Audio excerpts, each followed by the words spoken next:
When I first heard the legendary Steve Miller Band was coming to Bangor, I had to check out the band, and this Gordy Knudtson guy caught my eye immediately. Complaining, but I'd sure like to find me a true fun love. Gordy Knudtson has been performing with Steve Miller since 1987. He met Steve when he was playing a jazz gig in Seattle with keyboardist-producer Ben Sidran at night, and Ben and the band recorded Steve's Born to Be Blue CD during the day. It was a moment in time that Steve had not been touring. I think he had quit touring in 82 or 83, and just because he wasn't selling tickets. So he did this jazz record, and he thought, let's go out and do a small, like a theater tour in 1988. So he put out the Born to Be Blue record, and we did the little theater thing. Every show was instantly sold out, because what had happened in the time that he had taken off, his greatest hits had come out as a CD form and was selling 1 million copies every year, and classic rock radio had kicked in, so he was being played constantly all over the place. So there was a whole new generation of kids that had found Steve Miller.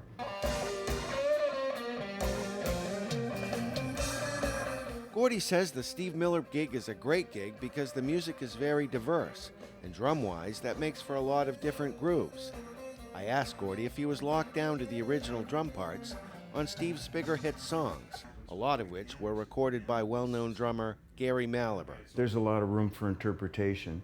I mean, you can't play Swingtown without playing boom, ba-dum, bum, bum, sock. It just won't work. So that you're locked into. And Gary has some nice parts, but it ends up being kind of my interpretation of stuff. And if Steve's not comfortable with something, he'll say, it's not working, and try something different, or let's try a little faster, let's try a little slower, so that kind of thing. So, and I have no agenda. I'm there to my goal is to make the band sound good and make sure we're all playing together and it sounds like a unit.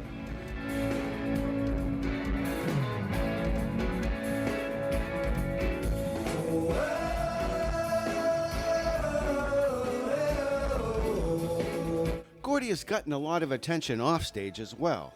He is also a drum instructor, and his innovative percussion page on YouTube has had more than 1 million views.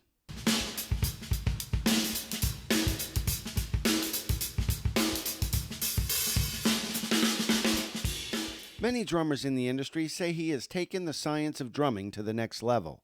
Here is Zac Brown band drummer Chris Fryer, who recently mentioned Gordy during an interview we had.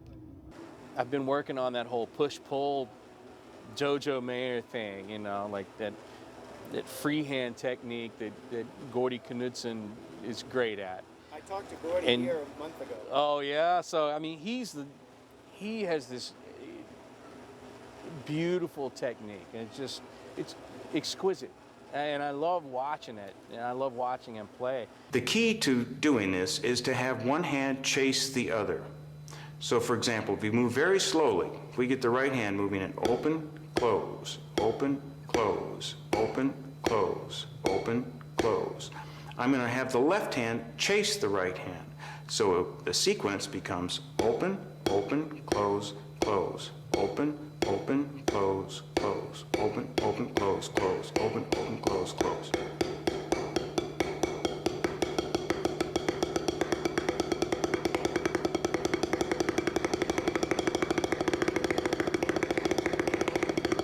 The first time I saw it was 1973. My teacher, Marvin Dahlgren, who wrote Four-Way Coordination and Accent on Accents and some famous drum books, he called me. He said, "Man, there's this guy, you got to see this thing." And I went over and met this guy. He's a good drummer, nothing particularly outstanding other than this one thing that with his hand, he could go and and get it going like ridiculous fast. He went, "Hey man, how you doing?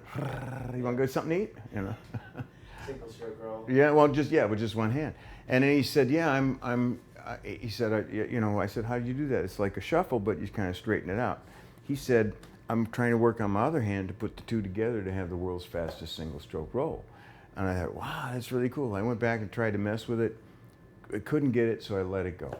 Fast forward to the mid-'80s, I'm down playing with Sidran and Orlando somewhere, and here comes this guy after the show. Hey, good to see you. And we start talking. I said, hey, did you ever get the two hands put together? And he says, no, I didn't. I quit. I became a booking agent. So I said, well, if that guy couldn't do it, maybe it can't be done. Fast forward a little more, and I'm all of a sudden I'm involved with a school in Minneapolis, starting to teach creating a drum department.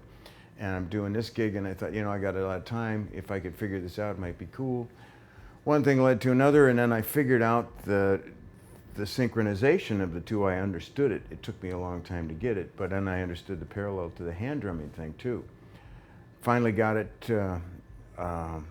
As I kept working on it, it just more things just kept kind of revealing themselves to me. It just made so much mechanical sense. Yeah. There was. I started realizing that you could use it to actually to as a shortcut to learn how to play different rudiments. And as time has gone on, it really is not necessarily, I don't think it's really a standalone technique as just, it's a definition of what happens with the mechanics at the end of this system here, It's like it's the breakdown of what a double stroke actually happens. Because how many drum clinics have you been to where the guy demonstrates a long roll and he starts playing two singles, and he gets it up and he says, and there's a point you have to turn the two hits into one and then you can go fast, but they never explain exactly how. And Open Close explains how, and it shows you that you can actually play that mechanic really slow.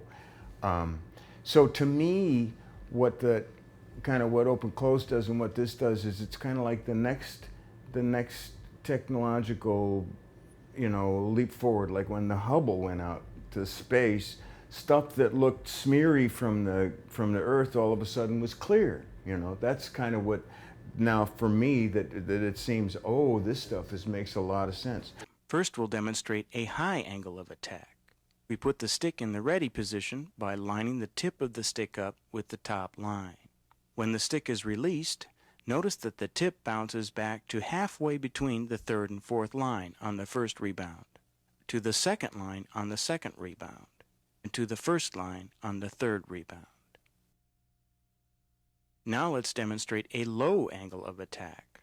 Again, we put the stick in the ready position by lining the tip of the stick up with the top line. When we release the stick, notice that this time the tip bounces all the way back to line 4 on the first rebound, to line 3 on the second rebound, and to line 2 on the third rebound. This simple experiment proves that a lower angle of attack allows more rebound from the stick than a higher angle of attack. I use this teeter-totter analogy in grade school physics. Someone wrote me and says, I was a physics major, and I'm a physics major from college, and a drummer, and I didn't put 2 and 2 together to see this, and it's like, oh my God, there it is. It's like, it was so obvious you couldn't see it.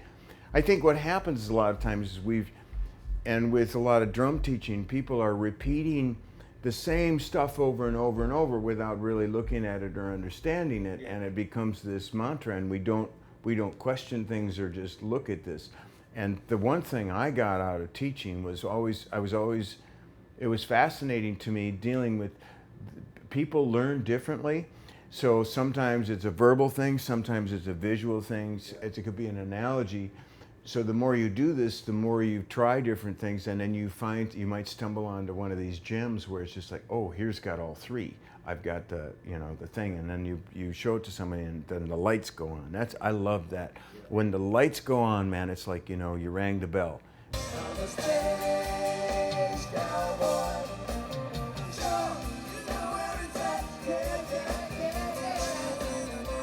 Gordy says performing with Steve Miller has been awesome, and says Steve is as sharp as ever on guitar and vocals.